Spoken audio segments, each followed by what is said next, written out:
오늘은 북한에서 탈북 브로커로 활동하다가 자신도 목숨을 걸고 탈북한 한 남자의 실화입니다.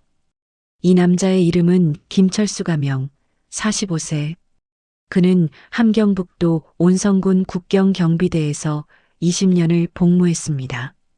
철수는 1990년대 중반 고난의 행군 시기에 군에 입대했습니다.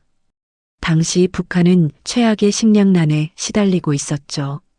군인들조차 굶어 죽는 시절이었습니다. 철수도 영양실조로 쓰러진 전우들을 수없이 봤습니다. 저는 처음엔 조국을 지키는 자랑스러운 인민군이었습니다. 입대하던 날 어머니가 제 손을 꼭 잡고 우시면서 우리 아들, 나라를 지켜다오라고 하셨죠. 저는 가슴을 펴고 어머니, 걱정 마세요. 제가 조국을 지키겠습니다라고 대답했습니다. 하지만 현실은 달랐습니다. 군대에 입대한 첫날부터 철수는 충격을 받았죠. 배급되는 식사는 옥수수죽 한 그릇이 전부였고 그나마도 물이 더 많았습니다. 첫 주에 함께 입대한 동기 중 한 명이 쓰러졌습니다. 이름이 박영철이었는데 저랑 같은 마을 출신이었어요. 그 친구는 원래 마른 체구였는데 군대 와서 한 달 만에 더 말랐죠. 어느 날 훈련 중에 그냥 쓰러지더니 다시 일어나지 못했습니다. 군의관이 진단하길 영양실조로 인한 심장마비라고 했어요. 20살 청년이 굶어서 죽은 겁니다. 그 후로도 철수는 수많은 동료들이 굶어 죽는 것을 목격했습니다. 특히 겨울이 되면 상황은 더 악화됐죠. 추위와 배고픔이 동시에 엄습했습니다. 겨울에는 초소 근무가 가장 힘들었습니다. 영하 20도가 넘는 추위에 제대로 된 방한복도 없이 4시간씩 서 있어야 했거든요. 배도 고프고 춥고 정말 지옥이었습니다. 동료 중 한 명은 초소에서 동사했어요. 근무 교대 시간에 올라가 보니 그 친구가 총을 든 채로 얼어 죽어 있었습니다. 철수는 이런 생활을 5년 동안 견뎠습니다. 그러던 어느 날 철수는 함경북도 온성군 최전방 국경경비대로 전출 명령을 받았습니다. 두만강 바로 옆 중국과 마주보는 그곳이었죠. 온성군에 도착했을 때 저는 처음으로 중국 땅을 봤습니다. 강 건너편에 불빛이 환하게 켜져 있었어요. 북한 쪽은 깜깜한데 중국 쪽은 밝더라고요. 그 대비가 정말 충격적이었습니다. 철수가 배치된 초소는 두만강이 가장 좁은 지점이었습니다. 강폭이 불과 50m 정도였죠. 헤엄을 조금만 치면 중국 땅에 닿을 수 있는 거리였습니다. 초소에 배치된 첫날 밤 선임이 제게 말했습니다. 동무, 여기서는 매일 밤 탈북자들이 강을 건너려고 해. 보이면 무조건 쏴야 해. 이해했나? 저는 네, 동지 동무 라고 대답했지만 마음 한구석이 불편했습니다. 그리고 일주일 후 철수는 처음으로 탈북 시도를 목격했습니다. 한밤중에 강가에서 움직이는 그림자를 발견한 것이죠. 처음에는 동물인 줄 알았습니다. 멧돼지나 고라니 같은. 하지만 쌍안경으로 보니 사람이었어요. 여자였습니다. 그리고 그 여자의 등에는 어린아이가 엎여 있었죠. 철수의 손이 떨렸습니다. 총을 들어 조준해야 했지만 방아쇠를 당길 수가 없었습니다. 그 여자는 아이를 업은 채로 천천히 강물에 들어갔습니다. 물이 차가웠을 텐데 그래도 한 걸음 한 걸음 나아갔어요. 저는 총을 내렸습니다. 그리고 일부러 다른 쪽을 바라봤죠. 안 보면 쏠 필요도 없다고 스스로를 합리화하면서 10분 후 철수가 다시 그쪽을 봤을 때 그 여자와 아이는 이미 중국 땅에 도착해 있었습니다. 철수는 한숨을 쉬었죠. 안도의 한숨이었습니다. 하지만 다음 날 아침 대대장이 전 부대원을 소집했습니다. 어젯밤 탈북자가 발견됐다는 보고가 들어왔다는 것이었죠. 대대장은 소리쳤습니다. 어젯밤 1번 초소구역에서 탈북자가 도주했다. 담당 경비병은 누구냐? 저는 식은땀이 났습니다. 1번 초소가 바로 제가 근무하던 곳이었거든요. 하지만 놀랍게도 대대장은 철수를 추궁하지 않았습니다.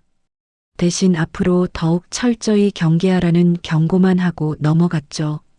그날 저녁 초소로 돌아온 철수에게 한 남자가 다가왔습니다. 40대 정도로 보이는 민간인 복장의 남자였죠. 그 남자가 제 옆에 앉더니 조용히 말했습니다. 동무, 어젯밤 수고했소. 저는 깜짝 놀랐습니다. 무슨 말씀이십니까? 남자는 웃으며 주머니에서 뭔가를 꺼냈어요. 중국 돈이었습니다. 그 남자는 자신을 중국과 거래하는 무역 일꾼이라고 소개했습니다. 그리고 어젯밤 강을 건넌 여자가 자기 친척이라고 했죠. 동무가 눈 감아준 덕분에 제 조카가 살았소. 이건 보답이요. 그 남자는 제 손에 100위안을 쥐어줬습니다.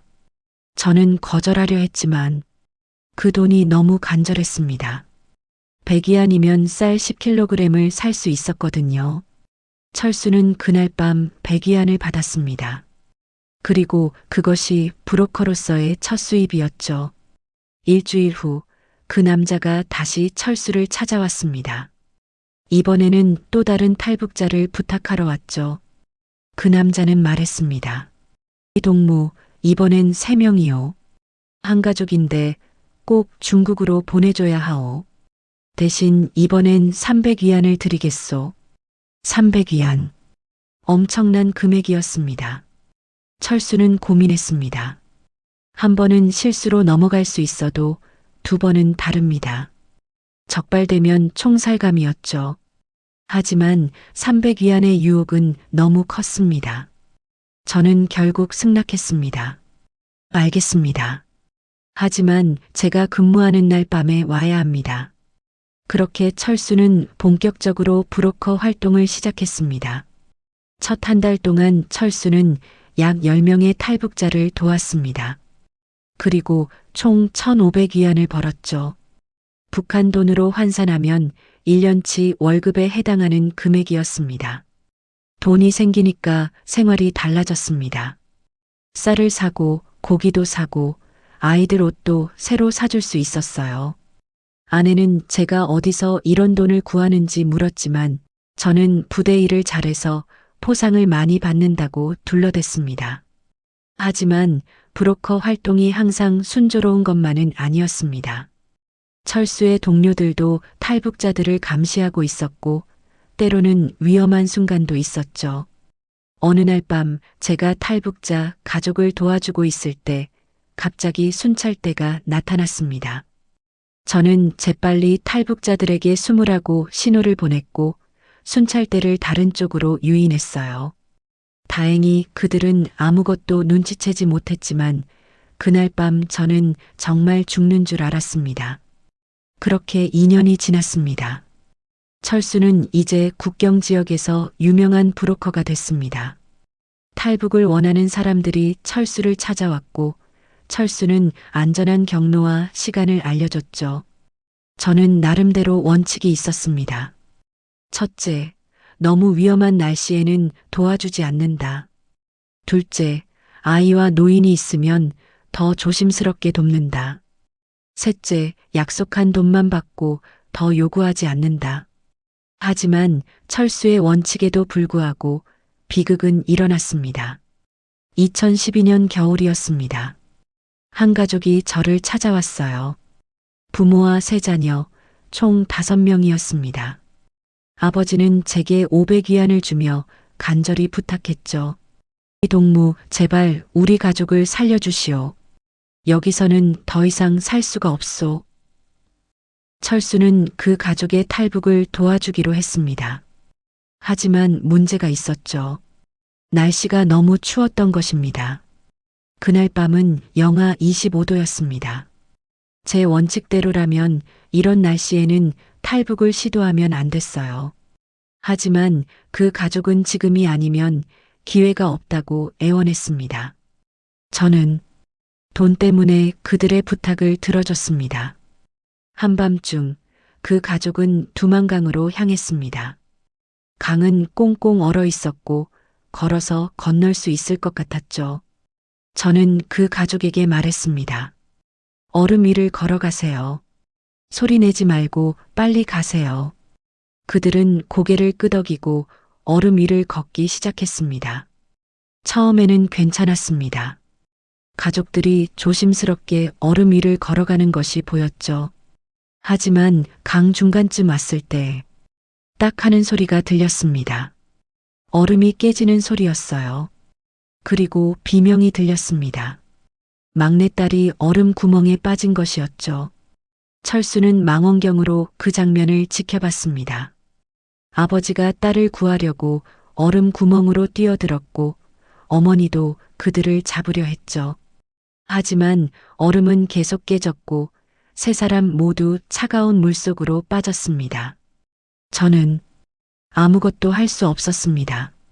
내려가서 구하려 해도 이미 늦었고 소리를 지르면 다른 경비병들이 올 테니까요. 저는 그냥 그 가족이 물속으로 사라지는 것을 지켜봐야만 했습니다. 남은 두 자녀는 겨우 중국 쪽으로 도망쳤습니다. 하지만 그들의 부모와 막내 동생은 두만강 얼음 밑에서 죽었습니다. 그날 밤 저는 집에 돌아가서 술을 마셨습니다. 계속 마시고 또 마셨어요. 그래도 그 아이의 비명소리가 귓가에서 떠나지 않았습니다. 제가 사람을 죽인 겁니다. 그 후로 철수는 악몽에 시달렸습니다. 매일 밤 꿈에서 그 아이가 나타나 물었죠. 아저씨, 왜 저를 죽였어요? 하지만 죄책감도 잠시, 철수는 다시 브로커 일을 계속했습니다.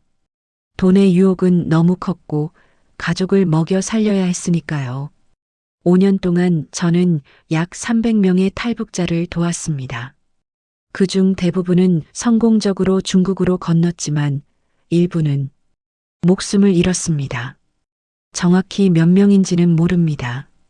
어쩌면 알고 싶지 않았는지도 모르겠네요. 철수가 브로커로 번 돈은 총 1억 원 정도 한국 돈으로 환산시였습니다. 그 돈으로 철수는 평양에서 온 쌀을 사고 중국산 물건을 사고 집도 고쳤습니다. 그렇게 브로커로서의 삶은 계속됐습니다.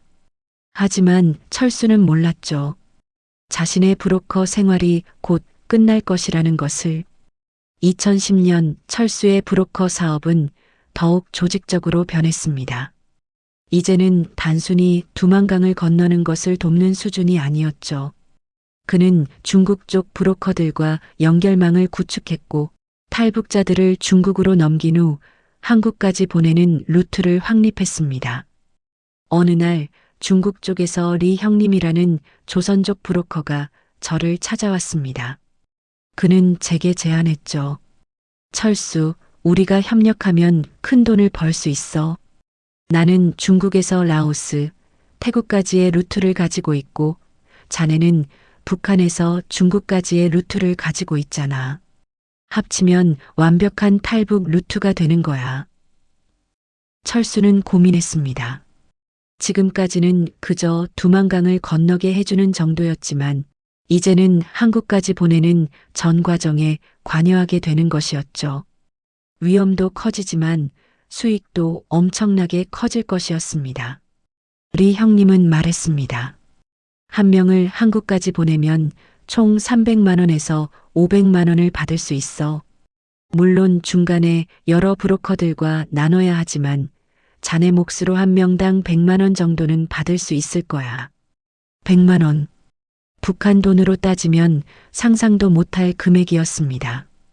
철수는 결국 리 형님의 제안을 받아들였습니다. 그렇게 철수는 단순한 국경 브로커에서 국제 탈북 브로커 네트워크의 일원이 됐죠. 첫 번째 의뢰인은 30대 여성이었습니다. 이름은 김순희 가명. 그녀는 남편이 정치범 수용소에 끌려간 후 혼자 3살 아들을 키우고 있었어요. 더 이상 북한에서는 살 수 없다며 저를 찾아왔죠. 순이는 중국에 있는 언니에게서 돈을 빌려 총 400만 원을 마련했습니다. 철수는 그녀와 아들을 두만강을 건너게 했고 중국 쪽에서 리 형님이 받아서 한국까지 무사히 보냈죠. 3개월 후 순이에게서 연락이 왔습니다. 리 형님을 통해서였는데 덕분에 한국에서 잘 살고 있습니다. 정말 감사합니다라는 메시지였어요. 그 메시지를 받았을 때 저는 뿌듯했습니다. 제가 한 가족을 살린 거잖아요. 하지만 성공 사례만 있었던 것은 아닙니다. 2011년 여름 철수는 가장 끔찍한 실패를 경험했습니다. 여름철 장마 기간이었습니다. 두만강 수위가 평소보다 2m 이상 높아진 상태였죠. 그런데 한 가족이 급하게 탈북을 원했어요. 아버지, 어머니, 그리고 5살, 7살 두 딸이었습니다. 철수는 그 가족에게 기다리라고 했습니다. 장마가 끝나고 수위가 낮아질 때까지 기다려야 안전하다고요. 하지만 그 가족은 다급했습니다. 아버지가 제게 울면서 애원했습니다. 대위동무, 지금이 아니면 기회가 없습니다. 제가 보안서에서 뇌물 사건에 연루돼서 곧 잡혀갈 처지입니다. 제발 도와주십시오. 그는 제게 1,000위안을 더 주겠다고 했어요. 철수는 고민 끝에 승낙했습니다. 돈도 돈이었지만 그 가족의 절박한 상황이 마음에 걸렸던 것이죠. 그날 밤 11시 그 가족과 함께 강가로 갔습니다. 물소리가 평소보다 훨씬 크게 들렸어요. 물살도 거셌고요.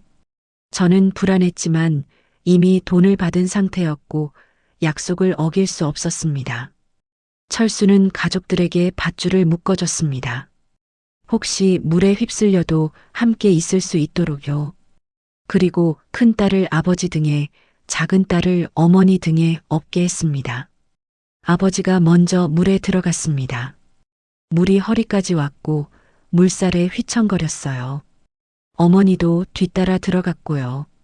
처음엔 괜찮았습니다. 천천히지만 앞으로 나아가고 있었으니까요. 하지만 강 중간쯤 왔을 때 아버지가 발을 헛디뎠습니다. 강바닥의 돌에 미끄러진 것이죠.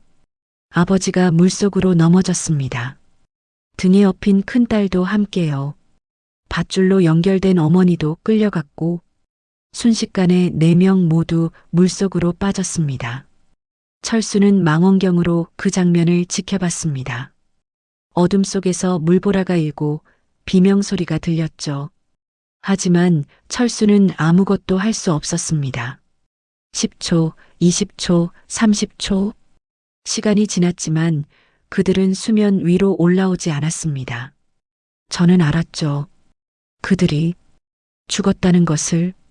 다음 날 아침 하류에서 시신 4구가 발견됐습니다. 북한 보안서에서 조사가 나왔지만 탈북 시도 중 익사한 것으로 결론 내려졌죠. 브로커의 존재는 드러나지 않았습니다. 그날 밤 저는 술을 마시고 또 마셨습니다. 그래도 정신이 맑아지지 않았어요. 제 머릿속에는 계속 그 아이들의 얼굴이 떠올랐습니다. 5살, 7살. 아직 어린 아이들이 제 탐욕 때문에 죽은 겁니다. 철수는 일주일 동안 브로커 일을 중단했습니다. 하지만 돈의 유혹과 생활의 압박은 그를 다시 브로커의 세계로 끌어들였죠. 한 달 후 저는 다시 브로커 일을 시작했습니다. 하지만 이번에는 더 조심스러웠어요. 날씨가 안 좋으면 절대 시도하지 않았고 물살이 센 날도 피했습니다. 그래도 사고는 완전히 막을 수 없었습니다. 2012년부터 2015년까지 철수는 약 200명을 더 도왔습니다. 대부분은 성공했지만 그중 56명은 목숨을 잃었습니다. 어떤 사람은 중국 쪽에서 공안에게 잡혔고 어떤 사람은 강을 건너다 익사했고 어떤 사람은 중국 브로커에게 사기를 당했습니다. 저는 그들 모두에게 책임이 있었죠. 하지만 철수의 브로커 명성은 계속 높아졌습니다. 철수 대위에게 맡기면 안전하다는 소문이 국경 지역 전체에 퍼졌죠. 2015년 저는 이미 국경 지역에서 가장 유명한 브로커가 되어 있었습니다. 사람들이 저를 찾아왔고 저는 선별적으로 의뢰를 받았어요. 너무 위험해 보이는 경우는 거절했고 안전하게 성공할 수 있다고 판단되는 경우만 받아들였습니다. 그해 가을, 철수에게 인생을 바꿀 큰 제안이 들어왔습니다. 평안남도에서 온 한 부유한 가족의 탈북 의뢰였죠. 그 가족의 대표로 온 사람은 50대 남성이었습니다. 그는 자신을 박동무라고만 소개했어요. 나중에 알고 보니 당 간부 출신이었습니다. 박동무는 철수에게 엄청난 제안을 했습니다. 자신의 가족 7명을 한국까지 무사히 보내주면 5천만 원을 주겠다는 것이었죠. 5천만 원. 제가 5년 동안 브로커로 번 돈의 절반이 넘는 금액이었습니다. 그 돈이면 제 가족도 탈북시킬 수 있었어요.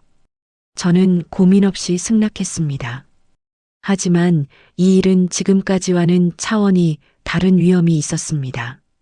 당 간부 가족의 실종은 곧바로 보위부의 대대적인 수색으로 이어질 것이었으니까요. 박동무가 말했습니다. 철수 동무, 이건 목숨을 건 일이요. 성공하면 우리 모두 살고 실패하면 우리 모두 죽소. 각오하시오. 저는 대답했습니다. 염려 마십시오. 제가 반드시 성공시키겠습니다. 박동무의 가족은 평양에서 기차와 버스를 타고 온성까지 왔습니다. 여행 증명서를 위조해서였죠. 그들은 철수의 친척 집 지하실에 숨었습니다. 일주일 동안 그들을 숨겨뒀습니다. 음식을 날라다 주고 상황을 모니터링했어요. 보안서에서 매일 수색을 나왔지만 다행히 발견되지 않았습니다. 하지만 문제가 생겼습니다. 박동무 가족의 실종 신고가 평양에서 내려왔고 전국적인 수색이 시작된 것이었죠. 보위부 요원들이 온성에 들어왔습니다. 그들은 모든 집을 뒤지고 모든 사람을 조사했어요. 저도 조사를 받았습니다. 최근에 수상한 사람 본 적 있나? 저는 침착하게 대답했습니다. 없습니다. 2주가 지났습니다. 박동무 가족은 지하실에서 버티고 있었지만 식량이 떨어지고 있었고 건강도 나빠지고 있었죠. 더 이상 기다릴 수 없었습니다. 저는 결단을 내렸어요. 오늘 밤 탈출합니다. 위험했지만 선택의 여지가 없었습니다. 그날 밤은 마침 태풍이 북한을 강타했습니다. 바람이 거세게 불었고 비가 폭포수처럼 쏟아졌죠. 보통이라면 이런 날씨에는 절대 탈북을 시도하지 않습니다.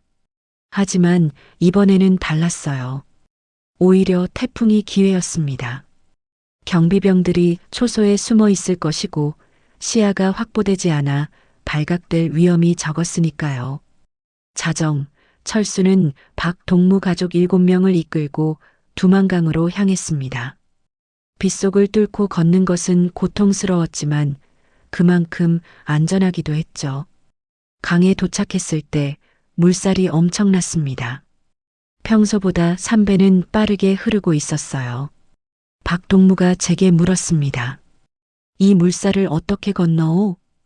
저는 대답했습니다. 밧줄로 서로를 묶고 제가 선두에 서겠습니다. 철수는 가장 튼튼한 밧줄을 꺼내 7명을 모두 연결했습니다. 그리고 자신이 맨 앞에 섰죠. 물에 들어가는 순간 물살이 저를 밀어냈습니다. 발이 땅에서 떨어질 뻔했어요. 하지만 저는 이를 악물고 버텼습니다. 뒤에 7명의 목숨이 달려 있었으니까요. 15분간의 사투 끝에 그들은 중국 쪽 강변에 도착했습니다. 모두 물에 흠뻑 젖었지만 다행히 다친 사람은 없었죠. 중국 쪽에서 리 형님이 기다리고 있었습니다. 그는 박동무 가족을 차에 태웠고 저에게 봉투 하나를 건넸어요. 안에는 5천만 원이 들어 있었습니다. 철수는 그 돈을 받고 다시 북한으로 돌아왔습니다. 하지만 철수는 이 성공이 오히려 그에게 재앙이 될 것이라는 것을 몰랐습니다. 2016년 초 철수는 5천만 원의 큰 돈을 손에 쥐었습니다. 하지만 그는 실수를 했죠. 그 돈을 너무 빨리, 너무 눈에 띄게 쓰기 시작한 것입니다. 저는 흥분해 있었습니다. 큰 돈을 벌었으니까요. 하지만 누군가는 의심하고 있었습니다. 바로 철수의 동료 박 상사였습니다. 박 상사는 저보다 선임이었습니다. 40대 중반의 노련한 군인이었죠. 그는 20년 넘게 국경 경비대에서 근무했고 국경 지역의 모든 일을 꿰뚫고 있었어요. 박 상사는 철수의 변화를 눈치챘습니다. 갑자기 좋아진 생활 수준, 중국산 물건들, 그리고 무엇보다 철수가 근무 중에 자주 자리를 비우는 것을 어느 날 밤 박 상사가 저를 미행했습니다. 제가 탈북자 가족을 만나는 것을 목격한 거죠. 다음 날 아침 박 상사가 제 숙소로 찾아왔습니다. 박 상사는 문을 닫고 조용히 말했습니다. 철수 동무, 우리 이야기 좀 하자. 철수의 등에서 식은땀이 흘렀습니다. 들켰다는 것을 직감했죠. 박 상사는 담배를 피우며 말했습니다. 동무, 브로커 일하는 거 다 알고 있네. 어젯밤 내가 다 봤어. 저는 부인하려 했습니다. 무슨 말씀이십니까? 하지만 박 상사는 손을 저으며 말했죠. 거짓말하지 말게. 증거도 있어. 박 상사는 사진 몇 장을 꺼냈습니다. 철수가 탈북자들과 만나는 장면, 두만강 근처에서 사람들을 인도하는 장면, 모두 박 상사가 몰래 찍은 것들이었습니다. 저는 절망했습니다. 이제 끝이구나. 보위부에 신고되면 총살감이야. 그런 생각에 온몸이 떨렸어요. 하지만 박 상사의 다음 말은 의외였습니다. 동무, 나를 보위부에 신고할 생각은 없네. 대신 우리 함께 일하자. 철수는 믿을 수 없다는 표정으로 박 상사를 바라봤습니다. 함께 일한다고요? 그렇지. 동무 혼자 그렇게 큰 돈을 버는데 나만 가난하게 살 순 없지 않나? 우리 동업자가 되자고. 내가 감시 임무도 도와주고 정보도 제공하면 안전하지 않겠나? 철수는 선택의 여지가 없었습니다. 거절하면 신고당할 것이고 받아들이면 적어도 당장은 살 수 있었죠. 알겠습니다. 함께 합시다. 철수는 그렇게 대답했습니다. 처음 몇 달은 괜찮았습니다. 박 상사도 나름대로 일을 잘했고 둘이서 협력하니 더 안전하게 브로커 활동을 할 수 있었죠. 박 상사는 다른 경비병들의 근무 일정을 알려줬고 보안서의 수색 계획도 미리 귀띔해줬습니다. 덕분에 탈북 성공률이 더 높아졌어요. 하지만 3개월이 지나자 박 상사가 변하기 시작했습니다. 어느 날 박 상사가 저를 불러서 말했습니다. 철수, 수익 배분을 다시 해야겠어. 지금까지 5대5로 나눴는데 앞으로는 6대4로 하자. 내가 6이고 저는 황당했습니다. 왜 그래야 합니까? 우리가 동등하게 일하는데. 박 상사는 냉소하며 말했죠. 동무, 내가 없으면 동무는 감옥에 있어야 해. 그거 잊지 말게. 철수는 할 수 없이 받아들였습니다. 하지만 박 상사의 요구는 거기서 끝나지 않았습니다. 한 달 후 박 상사는 또 요구했습니다. 철수, 동무가 과거에 받았던 돈도 나한테 나눠줘야 해. 우리가 동업자라면 과거 수익도 공유해야지. 저는 발끈했습니다. 그건 제가 혼자 일해서 번 돈입니다. 하지만 박 상사는 협박했죠. 그럼 보위부에 신고하면 되겠네? 철수는 매달 수백만 원씩을 박 상사에게 넘겨야 했습니다. 과거에 모아둔 돈이 점점 줄어들었죠. 저는 분노했지만 어쩔 수 없었습니다. 박 상사는 제 약점을 쥐고 있었으니까요. 2016년 여름 상황은 더욱 악화됐습니다. 박 상사가 탈북자 가족을 인질로 잡은 것입니다. 한 젊은 여성이 탈북을 원했습니다. 이름은 정미가명. 25세. 그녀는 중국에 시집간 언니를 찾아가고 싶어 했어요. 제게 200위안을 주고 도움을 청했습니다. 철수는 정미의 탈북을 돕기로 했습니다. 하지만 박 상사가 개입했죠. 박 상사가 정미를 납치했습니다. 탈북 당일 강가로 가기 전에 그녀를 가로챈 거예요. 그리고 제게 전화했습니다. 철수, 그 여자 지금 내 손에 있네. 가족들에게 연락해서 돈을 더 받아내자. 철수는 경악했습니다. 이건 아닙니다. 우리는 사람들을 도와주는 거지 인질범이 아닙니다. 하지만 박 상사는 비웃었습니다. 동무는 너무 순진해. 이게 다 장사야. 물건 값을 올리는 것뿐이라고. 박 상사는 정미를 창고에 가뒀습니다. 그리고 그녀의 어머니에게 연락해서 말했죠. 딸을 살리고 싶으면 1,000위안을 가져와라. 정미 어머니는 울면서 돈을 구했습니다. 집을 팔고 친척들에게 빌려서 간신히 1,000위안을 마련했어요. 그리고 박 상사에게 돈을 건넸습니다. 정미는 풀려났고 무사히 탈북했습니다. 하지만 이 사건 후 철수는 박 상사와 완전히 결별하기로 결심했습니다. 저는 박 상사에게 말했습니다. 상사 동무, 우리 이제 각자 일합시다. 저는 더 이상 동무와 함께 일할 수 없습니다. 박 상사는 웃으면서 말했죠. 동무, 나를 배신하면 어떻게 되는지 알지? 우리는 이미 한 배를 탔어. 지금 빠져나갈 수 없다고. 철수는 두려웠습니다. 박 상사가 무슨 짓을 할지 알 수 없었으니까요. 일주일 후 철수는 충격적인 소식을 들었습니다. 제 친척이 급히 달려와서 말했습니다. 철수야, 큰일 났어. 박 상사가 보위부에 내 이야기를 했대. 내가 브로커라고 신고했다는 소문이 돌아. 철수는 믿을 수 없었습니다. 그럴 리가. 박 상사도 같이 일했는데 저를 신고하면 자기도 위험한데. 친척이 고개를 저었습니다. 자기는 감시하던 중이었다고. 거짓말한 것 같아. 너를 제거하고 브로커 사업을 독차지하려는 거야. 그날 저녁 철수는 집으로 돌아가지 못했습니다. 도중에 또 다른 친구에게서 연락을 받았기 때문이죠. 친구가 숨이 찬 목소리로 말했습니다. 철수야, 지금 보위부 요원들이 내 집을 수색하고 있어. 절대 집에 가지 마. 잡히면 끝이야. 철수는 그 순간 모든 것을 잃었습니다. 집도 가족도 20년간 쌓아온 삶도 모든 것이 한순간에 무너졌죠. 저는 아내에게 전화했습니다. 아내는 울면서 말했어요. 당신, 보위부 사람들이 와서 집을 다 뒤졌어요. 당신이 어디 있냐고 계속 물어봐요. 어떻게? 저는 떨리는 목소리로 대답했습니다. 여보, 미안해. 나 이제 끝난 것 같아.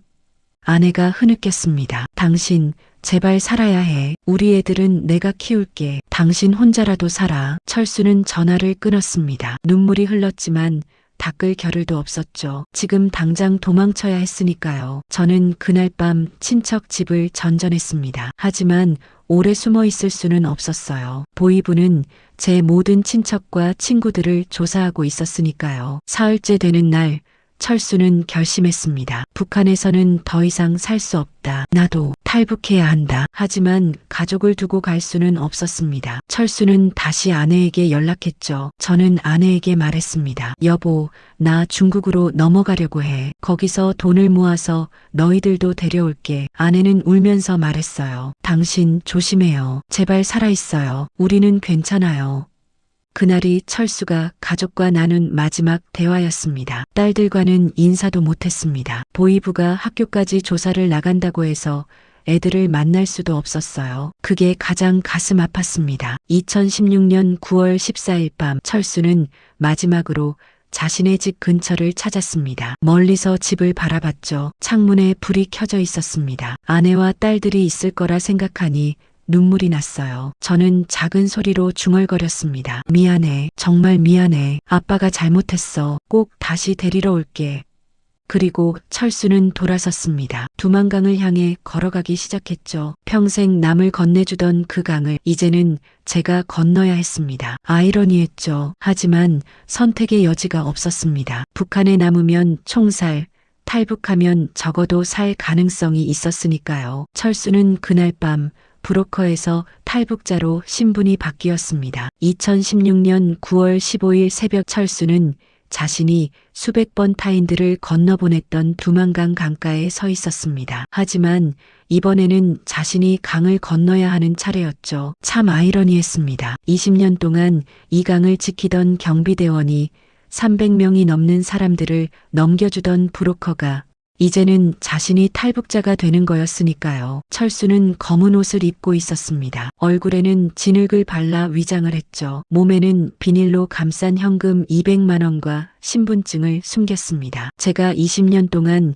경비대에서 일하며 배운 모든 지식을 총동원했습니다. 순찰 시간, 감시 카메라 위치, 안전한 도강 지점, 누구보다 이 국경을 잘 알고 있었으니까요. 철수가 노린 시간은 경비병 교대 시간 직전이었죠. 교대 시간 직전이 가장 안전합니다. 근무 중인 경비병들은 피곤해서 집중력이 떨어지고 다음 조는 아직 오지 않았으니까요. 저는 그 15분의 틈을 노렸습니다. 철수는 강가로 내려갔습니다. 물소리가 들렸고 중국 쪽에서 희미한 불빛이 보였죠. 강가에 도착했을 때 제 초소가 보였습니다. 거기에 제 후임들이 근무하고 있었어요. 제가 가르쳤던 김일병, 이이병, 그들이 저를 보면 어떻게 할까요? 동료를 잡기 위해 총을 쏠까요? 철수는 숨을 크게 들이쉬었습니다. 이것이 마지막 기회였습니다. 실패하면 총살, 성공하면 자유. 저는 마음속으로 가족들에게 작별 인사를 했습니다. 꼭 다시 데리러 올게. 그리고 물속으로 뛰어들었습니다. 9월의 두만강 물은 차가웠습니다. 철수는 이를 악물고 소리를 내지 않으려 애썼죠. 물이 정말 차가웠습니다. 온몸이 얼어붙는 것 같았어요. 하지만 소리를 내면 안 됐습니다. 경비병들이 들을 테니까요. 철수는 개헤엄으로 조용히 나아갔습니다. 숨소리조차 최대한 줄였죠. 10m,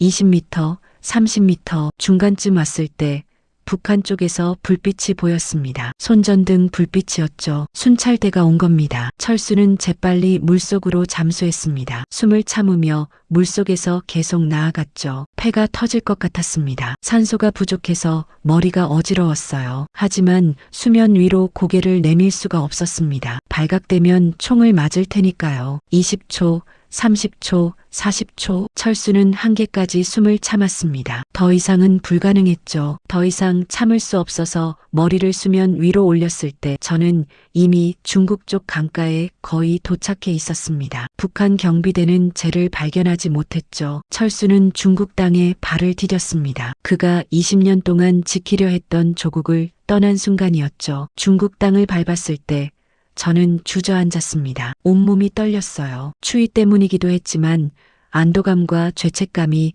동시에 밀려왔습니다. 철수는 몇 분 동안 그 자리에 앉아 울었습니다. 뒤를 돌아보니 북한 땅이 보였죠. 저는 북한 쪽을 바라보며 중얼거렸습니다. 미안해. 정말 미안해. 반드시 다시 데리러 올게. 기다려줘. 하지만 그게 가능할지 저 자신도 확신이 없었습니다. 철수는 비닐에 싸둔 휴대폰을 꺼냈습니다. 다행히 물에 젖지 않았죠. 그는 중국 쪽 조선족 브로커리 형님에게 전화를 걸었습니다. 전화벨이 울렸습니다. 한 번, 두 번, 세 번, 제발 받아줘. 네 번째 벨소리에 리 형님이 전화를 받았습니다. 여보세요? 리 형님의 목소리가 들렸습니다. 리 형님, 나 철수요. 혼자 넘어왔어요. 도와주세요. 철수의 목소리는 떨리고 있었습니다. 리 형님은 놀란 듯 잠시 침묵했다가 말했습니다. 철수, 자네가 왜 넘어와? 무슨 일 있나? 설명할 시간 없어요. 지금 국경 근처에 있습니다. 빨리 차 좀 보내주세요. 리 형님은 주저하지 않고 대답했습니다. 알았네. 위치 보내. 30분 안에 차를 보내겠네. 30분 후 검은색 승용차 한 대가 철수 앞에 멈춰섰습니다. 운전석에서 30대 남자가 내렸죠. 자네가 철수인가? 리 형님이 보냈네. 빨리 타게. 철수는 차에 탔습니다. 차는 곧바로 출발했고 어둠 속으로 사라졌죠. 차 안에서 저는 처음으로 안도의 한숨을 쉬었습니다. 적어도 당장은 안전하다는 생각이 들었어요. 1시간 후 철수는 중국 지린성의 한 조선족 마을에 도착했습니다.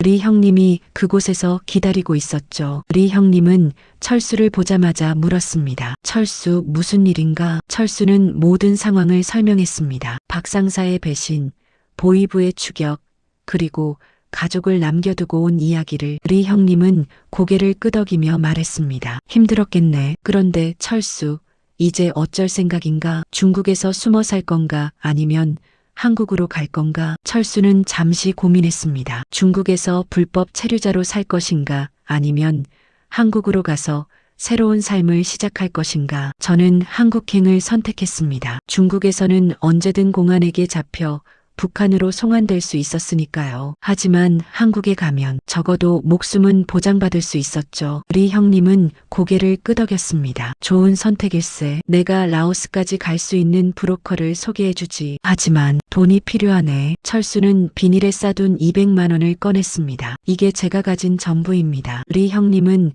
돈을 보고 말했습니다. 라오스까지는 300만 원이 필요하네. 100만 원이 부족해. 철수는 절망했습니다. 100만 원 어디서 구하죠? 리 형님은 잠시 생각하다가 말했습니다. 내가 100만 원을 빌려주지. 나중에 한국 가서 갚게. 자네가 내 동업자였으니 이 정도는 도와줘야지. 철수는 고마워서 눈물이 났습니다. 형님, 정말 감사합니다. 꼭 갚겠습니다. 걱정 말게. 그런데 철수 한 가지만 명심하게. 중국에서 라오스까지, 그리고 라오스에서 태국까지 그 여정은 매우 험난할 걸세. 자네도 브로커였으니 알겠지만 그 과정에서 사기꾼들도 많고 위험도 많네. 조심하게. 철수는 고개를 끄덕였습니다. 알겠습니다. 조심하겠습니다. 하지만 철수는 몰랐습니다. 앞으로 자신이 겪을 일들이 얼마나 끔찍할지. 2016년 10월 철수는 중국에서 라오스로 가는 여정을 시작했습니다. 리 형님이 소개해준 브로커를 통해서였죠. 저 자신이 브로커였는데 이제는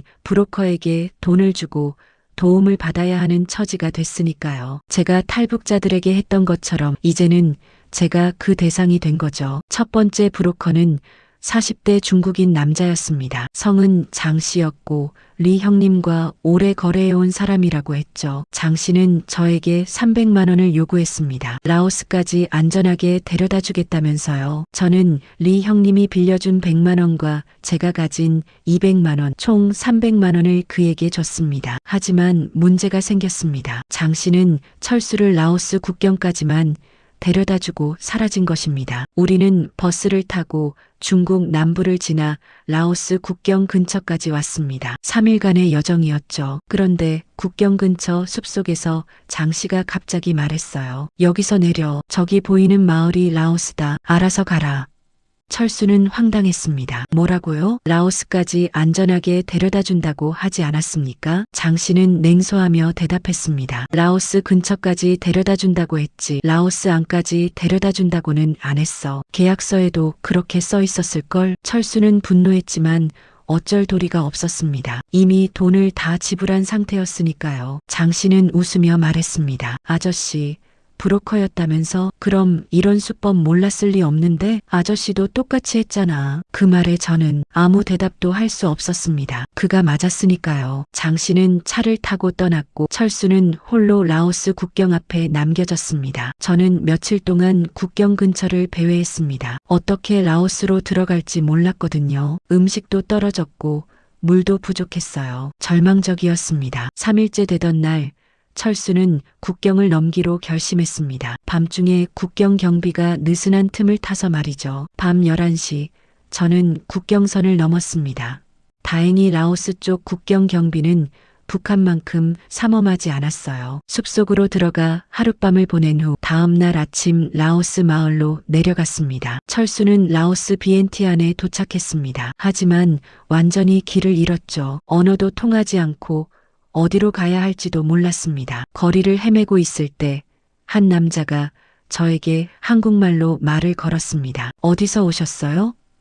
저는 깜짝 놀라 뒤를 돌아봤죠. 40대로 보이는 한국인 남자가 서 있었습니다. 그 남자는 자신을 김 선생이라고 소개했습니다. 그는 탈북자들을 돕는 일을 한다며 철수에게 접근했죠. 김 선생은 정말 친절했습니다. 저에게 숙소를 제공하고 밥을 사주고 걱정하지 마세요. 제가 한국까지 안전하게 보내드릴게요라고 했습니다. 저는 마침내 도움을 받을 수 있다고 생각했어요. 김 선생은 철수를 작은 게스트하우스로 데려갔습니다. 방은 좁았지만 깨끗했고 침대와 샤워 시설이 있었죠. 3일 동안 김 선생은 정말 잘 대해줬습니다. 하루에 3끼를 사주고 필요한 물건도 사다 줬어요. 저는 점점 그를 신뢰하기 시작했습니다. 하지만 4일째 되던 날 김 선생의 본색이 드러났습니다. 김 선생이 제 방으로 찾아와서 말했습니다. 철수 씨, 태국으로 가려면 라오스 경찰에게 뇌물을 줘야 합니다. 200만 원이 필요해요. 저는 당황했습니다. 200만 원이요? 그렇게 많이요?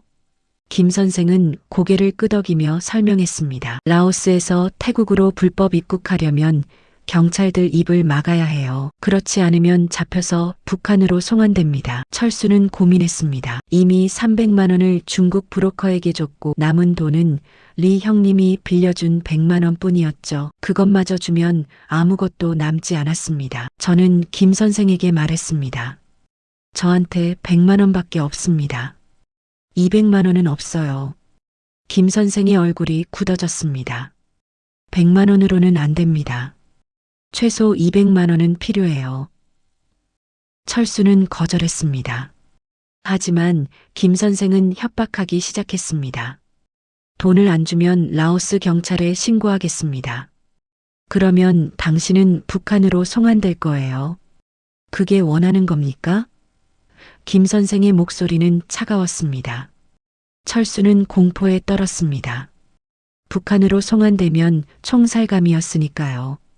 저는 결국 항복했습니다. 알겠습니다. 100만 원 드리겠습니다.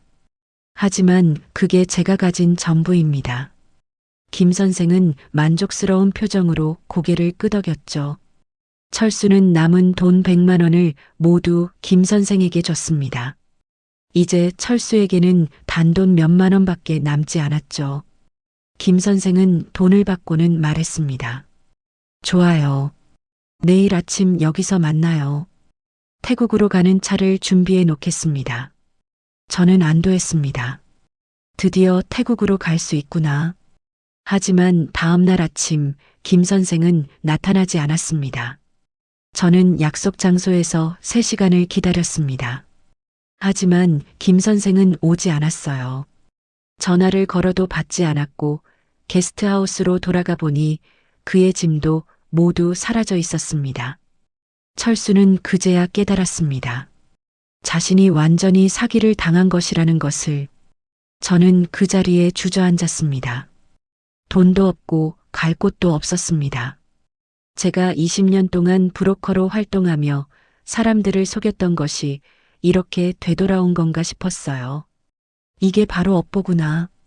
철수는 3일 동안 굶었습니다. 남은 돈 몇만 원으로는 한 끼도 제대로 먹을 수 없었죠. 그는 거리를 헤매며 쓰레기통을 뒤져 음식을 찾았습니다. 제가 북한에서 브로커로 활동하며 호의호식했던 게 부끄러웠습니다.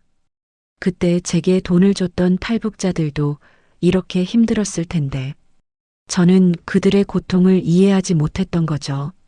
넷째 날 철수는 라오스 시장에서 조선족으로 보이는 한 여성을 만났습니다. 그녀에게 한국말로 말을 걸었죠. 저 북한에서 왔습니다. 도와주세요. 그 여성은 놀라면서도 저를 도와줬습니다. 음식을 사주고 한국 대사관 위치를 알려줬어요. 정말 천사 같은 분이었습니다. 그 여성의 이름은 박순자 가명. 그녀는 30년 전에 중국으로 시집온 조선족이었습니다. 박순자 씨는 제게 말했습니다. 아저씨, 한국 대사관에 가세요. 거기서 도와줄 거예요. 하지만 바로 받아주지는 않을 겁니다.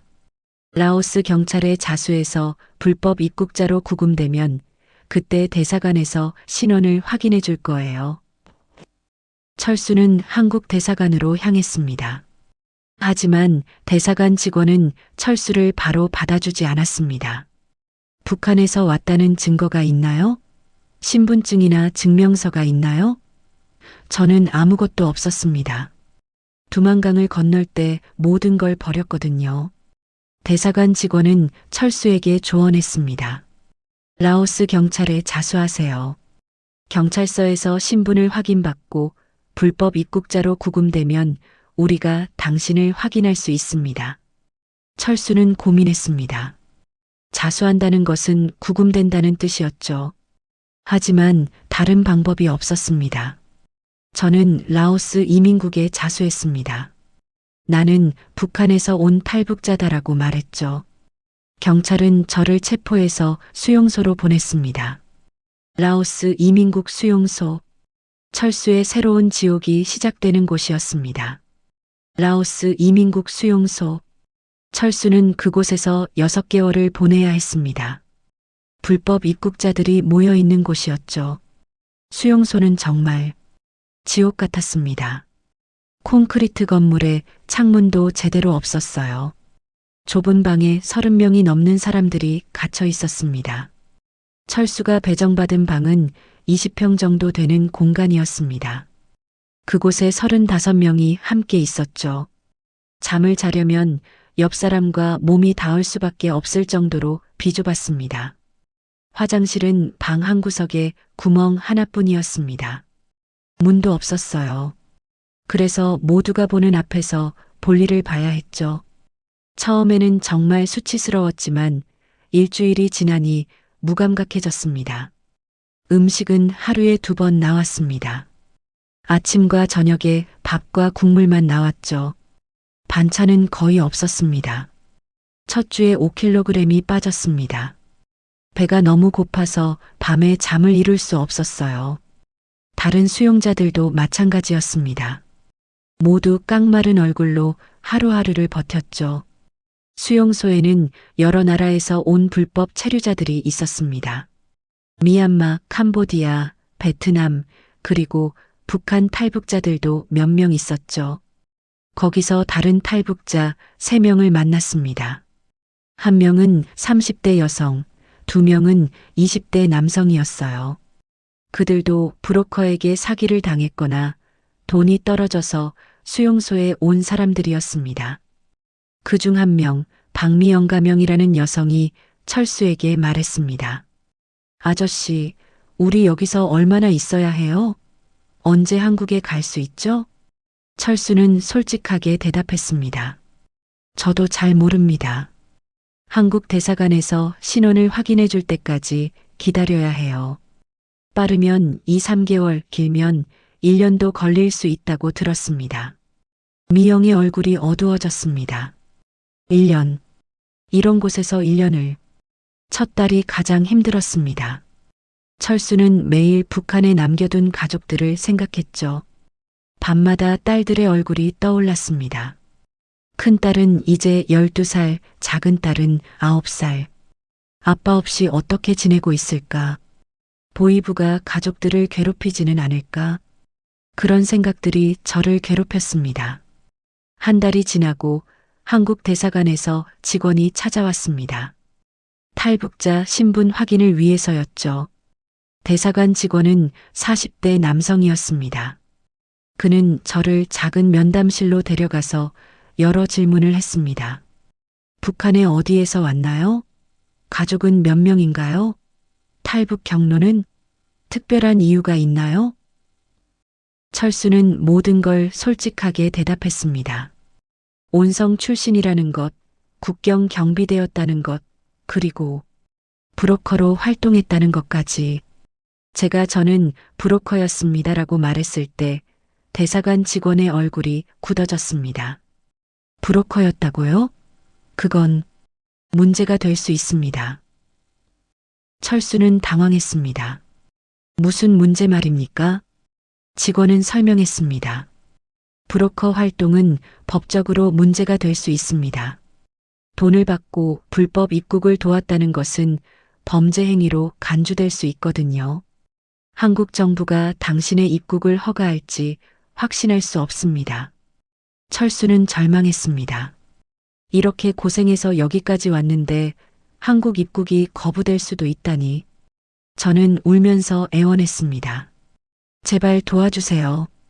저도 피해자입니다. 북한에서 살기 위해 어쩔 수 없이 했던 일이에요.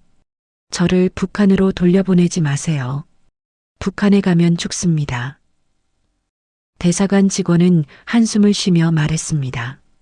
일단 보고는 하겠습니다.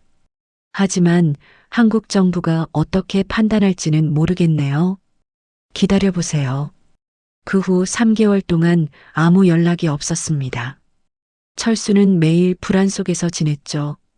저는 매일 거부되면 어떡하지? 라는 생각에 시달렸습니다.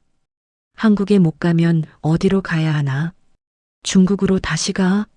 거기서도 불법 체류자일 뿐인데. 차라리 여기 수용소에서 죽는 게 나을까?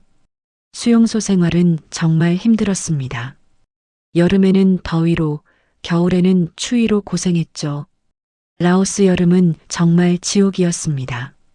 에어컨도 없고 선풍기조차 없었어요. 방 안 온도가 40도를 넘었습니다. 숨을 쉬기도 힘들 정도였죠. 벌레들도 문제였습니다. 모기, 바퀴벌레, 심지어 쥐까지. 밤에는 벌레들이 몸을 기어다녔습니다. 어느 날 밤 쥐 한 마리가 제 얼굴 위를 지나갔습니다. 저는 비명을 지를 뻔했지만 참았어요. 다른 사람들을 깨우면 안 되니까요. 그냥 눈을 감고 쥐가 지나가길 기다렸습니다. 4개월째 되던 어느 날 철수는 심하게 앓기 시작했습니다. 고열과 설사가 멈추지 않았죠. 아마도 식중독이었던 것 같습니다. 수용소 음식이 상했던 거죠. 저는 3일 동안 화장실과 침대를 오가며 고생했습니다. 수용소에는 의사도 약도 없었습니다. 철수는 그냥 버틸 수밖에 없었죠. 정말 죽는 줄 알았습니다. 열이 너무 높아서 환각까지 봤어요. 딸들이 나타나서 아빠 집에 와요라고 손짓하는 환각을. 다행히 일주일 후 철수는 회복했습니다. 하지만 몸무게가 10kg 더 빠져서 앙상한 뼈만 남았죠. 6개월째 되던 날 드디어 소식이 왔습니다. 대사관 직원이 다시 찾아왔습니다. 그는 웃으며 말했어요. 축하합니다. 한국 정부가 입국을 허가했습니다. 2주 후에 태국으로 이송될 겁니다. 철수는 그 자리에서 울음을 터뜨렸습니다. 기쁨의 눈물이었죠. 저는 무릎을 꿇고 대사관 직원에게 감사 인사를 했습니다. 정말 감사합니다. 정말 감사합니다. 직원은 제 어깨를 두드리며 말했어요. 힘드셨죠? 이제 곧 한국에 가실 겁니다. 조금만 더 힘내세요. 2주 후 철수는 다른 탈북자 10명과 함께 태국으로 이송됐습니다. 그들은 비행기를 타고 방콕으로 향했죠. 생애 처음 타보는 비행기였습니다. 이륙할 때 너무 무서워서 눈을 감았어요. 하지만 창밖을 보니 구름 위를 날고 있더라고요. 정말 신기했습니다. 태국에서 철수는 일주일 동안 임시 숙소에 머물렀습니다. 그곳에서 건강검진을 받고 한국행 준비를 했죠. 2017년 3월 25일 철수는 마침내 한국행 비행기에 올랐습니다. 비행기가 인천공항에 착륙했을 때 저는 창밖을 내다봤습니다. 한국, 드디어 한국에 왔구나. 눈물이 났습니다. 6개월간의 고생이 끝났구나. 비행기에서 내린 철수는 한국 땅을 밟았습니다. 하지만 그는 몰랐죠. 한국에서 그를 기다리고 있는 것이 무엇인지. 2017년 3월 철수는 한국에 도착했습니다. 인천공항을 통과한 후 그는 국정원의 신문을 받기 위해 시설로 이송됐죠. 한국에 도착한 첫날 저는 놀랐습니다. 모든 게 너무 깨끗하고 밝고 풍요로웠어요. 북한과는 완전히 다른 세상이었습니다. 하지만 철수에게는 먼저 넘어야 할 산이 있었습니다. 국정원 조사였죠. 조사관들이 저에게 수많은 질문을 했습니다. 북한에서의 생활, 군 생활, 그리고 브로커 활동에 대해서요. 철수는 솔직하게 모든 것을 털어놨습니다. 자신이 300명 이상의 탈북자를 도왔다는 것, 그 대가로 돈을 받았다는 것, 그리고 그 과정에서 일부 탈북자들이 목숨을 잃었다는 것까지. 조사관은 엄숙한 표정으로 물었습니다.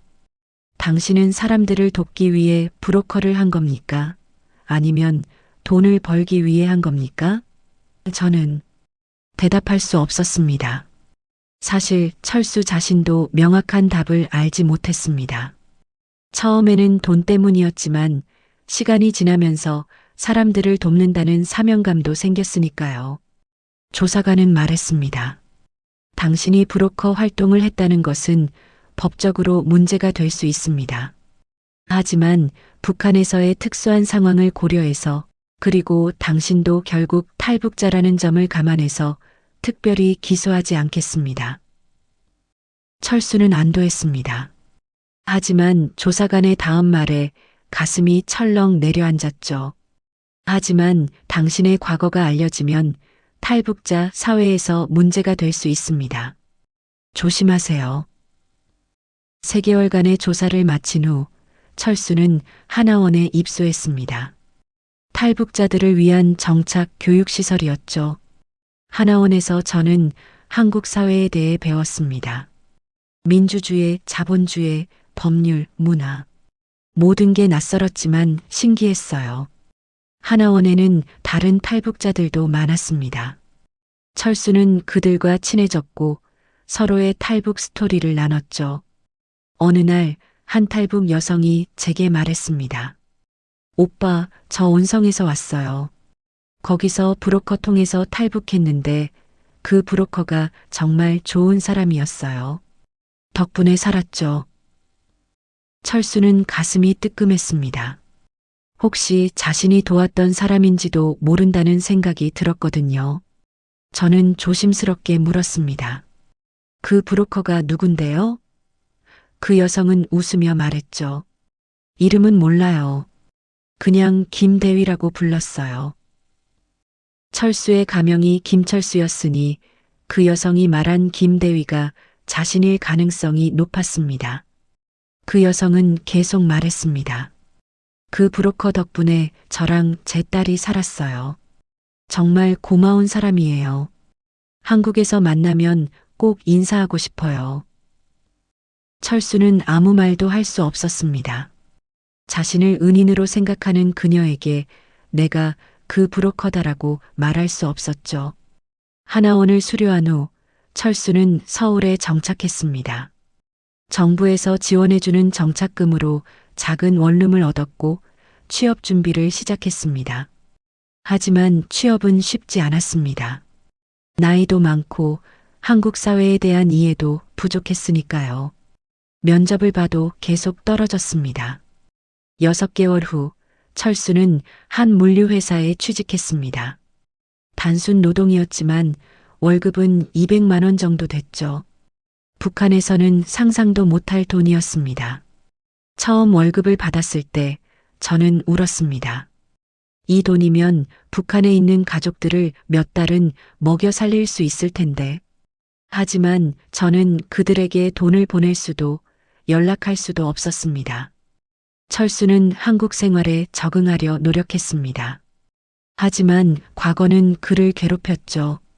특히 밤에 잠을 이루지 못했습니다. 악몽을 꿨습니다.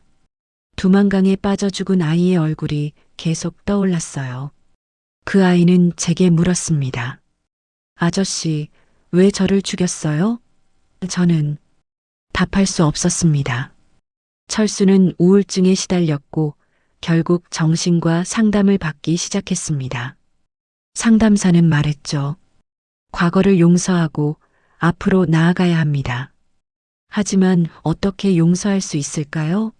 제가 돈을 받고 사람들을 위험에 빠뜨렸는데, 일부는 죽었는데, 2018년 철수는 탈북자 커뮤니티에서 활동하기 시작했습니다. 그곳에서 자신이 과거에 도왔던 사람들을 여럿 만났죠. 그들은 저를 알아보지 못했습니다. 저도 제 정체를 밝히지 않았고요. 하지만 그들이 북한에서 브로커 덕분에 살았다는 이야기를 할 때마다 제 가슴은 아팠습니다. 2019년 철수의 평온한 생활이 무너지기 시작했습니다. 한 탈북자 유튜버가 브로커 출신 탈북자에 대한 폭로 영상을 올렸기 때문이죠. 그 유튜버는 구체적인 이름은 밝히지 않았지만 저를 암시하는 내용이었습니다. 온성 출신 국경경비대 300명 이상 탈북 조력. 저에 대한 정보였죠. 탈북자 커뮤니티는 발칵 뒤집혔습니다. 사람들은 브로커가 한국에 와서 떵떵거리며 산다며 분노했죠. 익명의 댓글들이 쏟아졌습니다. 브로커는 범죄자다. 돈 받고 사람 목숨 가지고 장난친 놈, 한국에서 쫓아내야 한다. 저는 공포에 떨었습니다. 며칠 후 한 탈북자 단체가 철수를 직접 찾아왔습니다. 그들은 철수에게 공개 사과를 요구했죠. 그들은 말했습니다. 당신이 브로커였다는 게 사실이라면 탈북자 사회에 공개 사과해야 한다. 당신이 받은 돈을 기부하고 과거 행적에 대해 반성해야 한다. 철수는 고민에 빠졌습니다. 공개 사과를 하면 자신의 과거가 완전히 드러날 것이고 사회적으로 매장당할 수도 있었습니다. 하지만 사과하지 않으면 탈북자 사회에서 계속 손가락질을 받을 것이었죠. 저는 결국 공개 사과를 하기로 결심했습니다. 양심의 가책도 있었고 더 이상 숨어 살고 싶지 않았거든요. 2019년 11월 철수는 한 탈북자 단체 사무실에서 기자회견을 열었습니다. 그곳에는 언론사 기자들과 탈북자들이 모여 있었죠. 저는 떨리는 목소리로 말했습니다. 저는 북한에서 브로커로 활동했습니다. 약 300명의 탈북을 도왔고 그 대가로 돈을 받았습니다. 그 과정에서 일부 탈북자들이 목숨을 잃었고 저는 그들에게 미안합니다. 기자회견장은 술렁였습니다. 기자들이 질문을 쏟아냈죠. 왜 브로커를 했습니까? 받은 돈이 얼마입니까? 사람들이 죽은 것에 대해 책임감을 느낍니까? 철수는 모든 질문에 솔직하게 답했습니다. 자신이 처음에는 돈 때문에 브로커를 시작했지만 나중에는 사람들을 돕는다는 사명감도 생겼다고. 하지만 그게 변명이 될 수 없다는 것도 인정했습니다. 저는 브로커로서 돈을 받았고 그 과정에서 안전을 보장하지 못했습니다. 일부 사람들이 죽었고 그건 제 책임입니다. 정말 미안합니다. 기자회견 후 반응은 양분됐습니다. 일부는 철수를 비난했지만 일부는 그를 옹호했죠. 비난하는 사람들은 말했습니다. 브로커는 범죄자다. 사람 목숨을 돈으로 바꾼 놈이다. 하지만 옹호하는 사람들도 있었습니다. 북한에서는 브로커가 없으면 탈북이 불가능하다. 그들도 생존을 위해 어쩔 수 없이 한 일이다. 특히 철수가 과거에 도왔던 탈북자들이 나섰습니다. 한 여성은 언론과의 인터뷰에서 말했죠. 김철수 씨가 없었다면 저와 제 딸은 지금 살아있지 못했을 겁니다. 그분은 돈을 받았지만 최선을 다해 저희를 도와줬어요. 저는 그분을 원망하지 않습니다. 또 다른 탈북자는 말했습니다. 브로커도 사람입니다. 북한에서 그들도 굶주리고 가족을 먹여 살려야 했어요. 그들을 일방적으로 범죄자라고 몰아가는 건 공평하지 않습니다. 하지만 논란은 계속됐습니다. 일부 국회의원은 브로커 출신 탈북자의 입국을 제한해야 한다는 주장까지 했죠. 저는 매일 협박 전화와 이메일을 받았습니다. 너 같은 놈은 한국에서 살 자격이 없다. 북한으로 돌아가라. 저는 공포에 떨었습니다. 철수는 회사에서도 해고됐습니다. 회사 측은 브로커 출신이라는 사실이 알려지면서 이미지 손상이 우려된다고 했죠. 저는 다시 실업자가 됐습니다. 일자리를 구하려 해도 제 과거 때문에 어디서도 받아주지 않았어요. 2020년 철수는 극심한 우울증과 경제적 어려움에 시달렸습니다. 한때는 자살까지 생각했죠. 어느 날 밤 한강 다리 위에 섰습니다. 차라리 죽는 게 나을까? 그런 생각이 들었어요. 하지만 북한에 남겨둔 가족들이 떠올랐습니다. 제가 죽으면 그들은 어떻게 될까? 그때 한 통의 전화가 걸려왔습니다. 과거 철수가 도왔던 한 탈북자였죠. 그 사람은 말했습니다. 형님, 저 기억하세요? 2015년에 형님 도움으로 탈북했던 박민수입니다. 형님이 힘들다는 소식 들었어요. 제가 도와드릴게요. 그 탈북자는 철수에게 일자리를 소개해줬고 경제적으로도 도와줬습니다. 그리고 말했죠. 형님이 저를 살려줬으니 이제 제가 형님을 살릴 차례입니다. 철수는 그날 한강 다리에서 내려왔습니다. 그리고 다시 살아갈 용기를 얻었죠.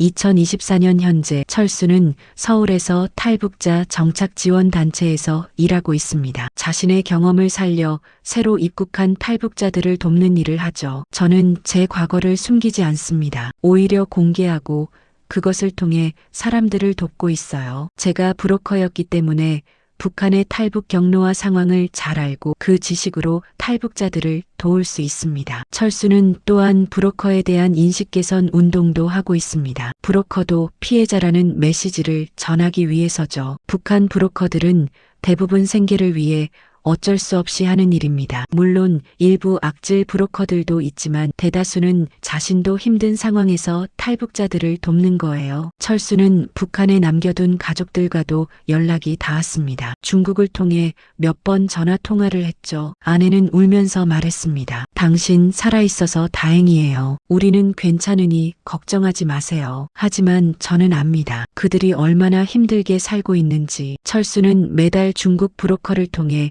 가족들에게 돈을 보내고 있습니다. 자신이 브로커로 벌었던 돈이 아니라 한국에서 정직하게 번 돈으로요. 저는 제 과거를 속죄하고 있습니다. 완전히 용서받을 수는 없겠지만 적어도 더 이상 누군가에게 해를 끼치지 않으려 노력하고 있어요. 철수는 또한 탈북 관련 강연도 하고 있습니다. 학교, 단체, 정부 기관 등에서 자신의 경험을 나누죠. 제 이야기를 들은 사람들은 말합니다. 브로커에 대한 생각이 바뀌었다. 북한의 현실을 이해하게 됐다고요. 그런 반응을 들을 때마다 보람을 느낍니다. 하지만 여전히 철수를 비난하는 사람들도 있습니다. 온라인에는 악플이 달리고 때로는 협박도 받죠. 하지만 저는 이제 흔들리지 않습니다. 제가 한 일이 완전히 옳았다고는 생각하지 않아요. 하지만 그것이 당시 북한에서 살아남기 위한 선택이었고 동시에 많은 사람들을 살린 일이기도 했습니다. 철수는 언젠가 통일이 되면 북한으로 돌아가고 싶다고 말합니다. 그곳에서 자신이 도왔던 사람들 그리고 목숨을 잃은 사람들의 가족들을 만나 사과하고 싶다고요. 저는 브로커였습니다. 돈을 받고 사람들의 목숨을 다뤘죠. 그건 잘못된 일이었습니다. 하지만 동시에 저는 300명이 넘는 사람들에게 자유를 선물했습니다. 그것만은 자랑스럽게 생각합니다. 2024년 11월 철수는 한 방송 인터뷰에서 이렇게 말했습니다. 북한에서 브로커는 필요합니다. 그들이 없으면 탈북은 불가능하죠. 물론 돈을 받는 게 도덕적으로 문제가 될 수 있습니다. 하지만 북한에서는 모든 게 돈으로 움직입니다. 심지어 목숨을 구하는 일도요. 저는 제 과거를 부끄러워하지 않습니다. 후회하지만 부끄러워하지는 않아요. 왜냐하면 저는 최선을 다했고 많은 사람들을 살렸으니까요. 한국 사회에 말하고 싶습니다. 브로커를 일방적으로 범죄자로 보지 말아달라고. 그들도 피해자이고 동시에 생명의 은인이기도 합니다. 철수의 이야기는 논란의 중심에 있습니다. 하지만 그의 이야기는 북한의 현실과 탈북의 실상을 보여주는 생생한 증언이기도 하죠. 오늘 들려드린 김철수 씨의 이야기 어떻게 들으셨나요? 브로커는 범죄자일까요? 아니면 생명의 은인일까요? 여러분의 생각은 어떠신가요? 북한에서 온 브로커 출신 탈북자들에 대해 우리는 어떤 시각으로 바라봐야 할까요? 댓글로 여러분의 의견을 들려주세요. 그리고 영상이 마음에 드셨다면 구독과 좋아요 부탁드립니다. 행복하세요.